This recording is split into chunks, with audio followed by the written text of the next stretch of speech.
Imagine a fully equipped 5,000-strong Roman legion marching in neat ranks across an open field. Their armor gleams under the morning sun, their discipline is flawless, and they believe no mortal force on earth can stop them. Every single legionnaire is a professional soldier, trained through years of brutal discipline, having crushed every enemy Rome ever faced from the mountains of Gaul to the eastern deserts. But what stands in their path isn't a massive spear wall or mounted archers from another ancient world. Standing right in front of them is a Second World War-era concrete bunker manned by only 6 soldiers. On paper, it's 5,000 men against 6, a matchup that seems impossible and bound for total disaster from a military logic perspective. Let's break down what both sides bring to the battlefield, their available resources, and their tactical capabilities in detail. On the Roman side, there's a massive heavy infantry force of nearly 5,000 men split into 8 fully equipped cohorts. These soldiers carry scutum shields, which are massive curved shields made of layered wood, leather, and a central metal boss. They wear larica segmentata iron plate armor and bronze or iron helmets on their heads.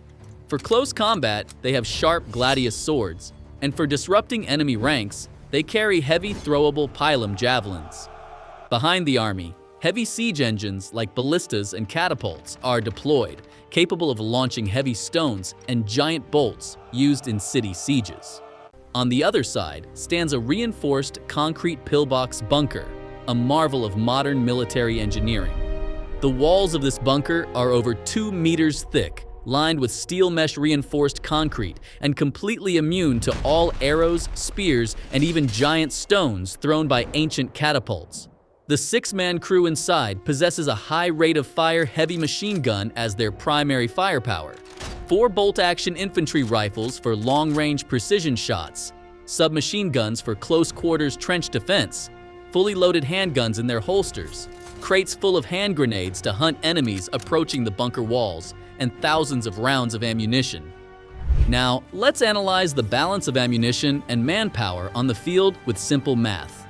When you divide the 8,000 heavy machine gun rounds and rifle ammunition in the bunker by 5,000 Romans, you get roughly 1.5 bullets per soldier. This simple math reveals a critical truth.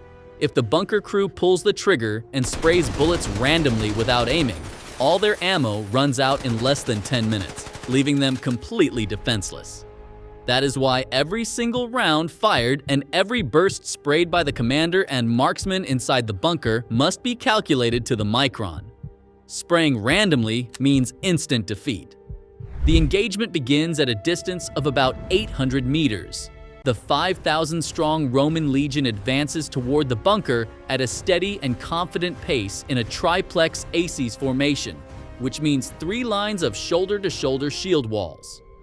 At this range, the bunker team doesn't even touch their main weapon, the heavy machine gun.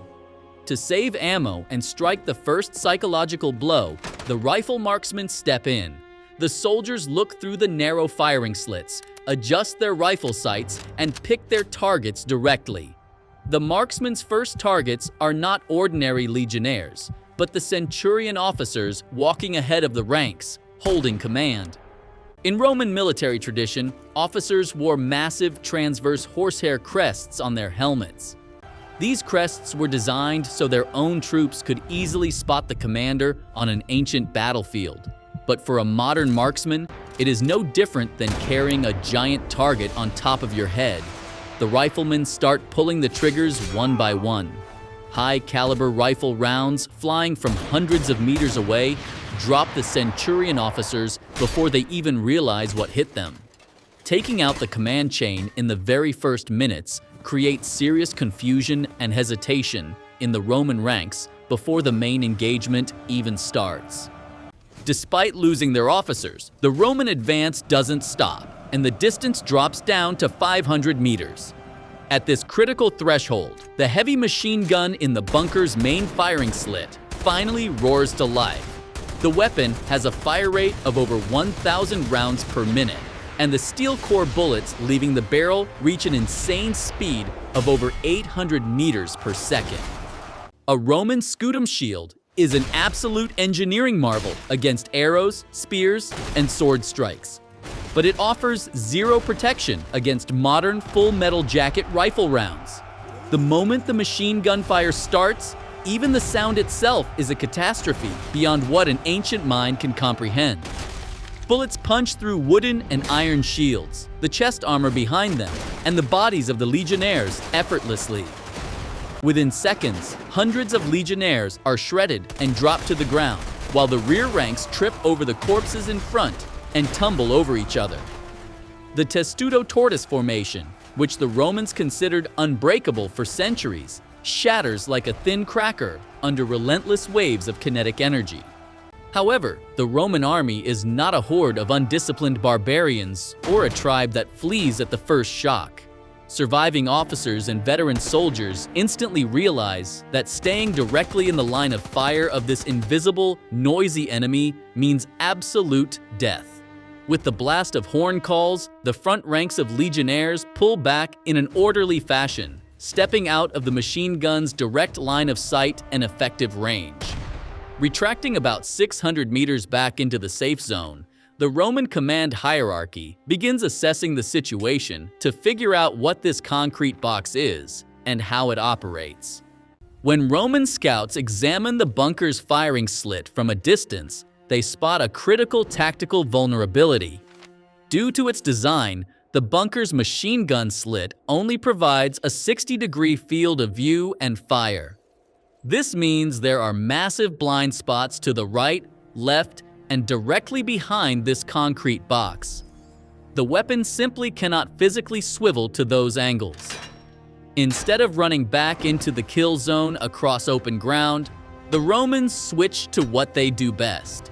Their centuries-old siege engineering used to bring down fortresses and cities. To hide their movements from the bunker crew, they wait for nightfall and darkness to surround the area.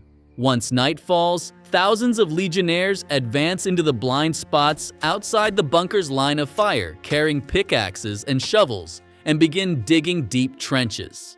Moving underground inside these trenches called fossa, the Romans inch closer to the bunker without ever stepping into the machine gun's fire cone. At the same time, the ballistas and catapults set up behind the army come into play. The Romans start launching heavy stones and flammable pitch pots in front of the bunker. The thrown stones bounce off the bunker's 2-meter-thick concrete walls, causing zero structural damage, but the intense fires, sparks, and black smoke from the exploding pitch pots force the crew inside the bunker to shut their heavy steel vision ports. This move reduces the situational awareness of those inside the bunker to nearly zero.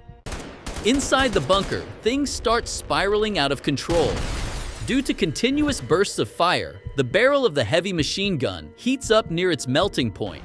If the barrel isn't swapped out every few hundred rounds, the metal expands. Bullets start tumbling sideways, and the barrel literally warps, causing the gun to explode completely. Swapping out a red-hot barrel using special protective gloves inside a cramped bunker room takes time.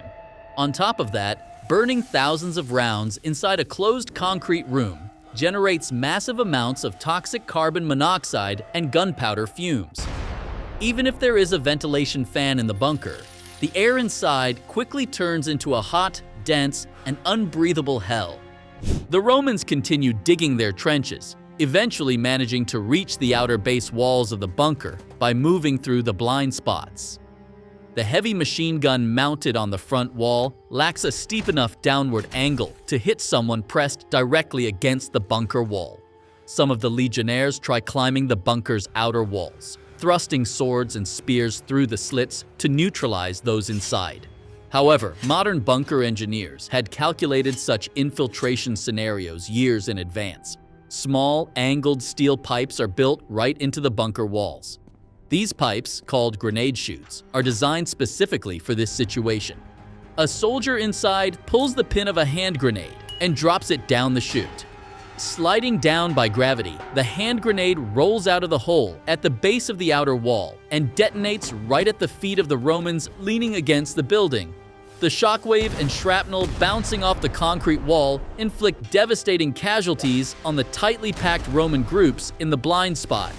Despite the hand grenade explosions at the base of the wall and the heavy casualties suffered, the numerical superiority of the Romans allows them to maintain pressure on the field. The legionnaire commander quickly realizes that breaking through reinforced concrete walls or thick steel doors with hand tools is impossible.